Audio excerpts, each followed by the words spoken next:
नमस्कार मंडळी, मी अमरज्योती खेडकर। आज मी तुम्हाला एक जो मी अनुभव घेतला आहे गणपतीत, तर तो अनुभव तुमच्याबरोबर मी शेअर करणार आहे। हे मी का सांगत आहे की ही जी चूक आहे ही माझ्या हातून पण अगोदर होत होती, पण कालांतराने असंच मला पण कोणीतरी सांगितलं आणि आता ती मी चूक नाही करत आहे। आता गणपतीच्या वेळेला आपण आरती करतो। आता कोणाच्याही घरी गेलं की आरतीच्या वेळेला गेलं की म्हणतात बसा आता आरती करूनच जा।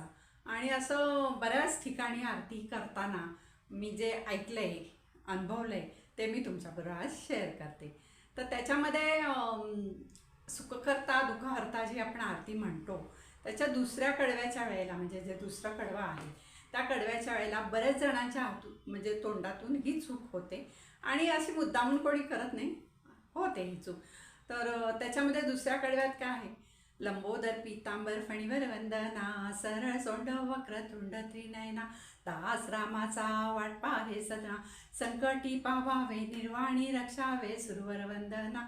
आता हे जे संकटी पावावे आहे, तर हे न म्हणता बरेच लोक अगदी व्यवस्थित जोरजोरात म्हणतात संकष्टी पावावे निर्वाणी रक्षा।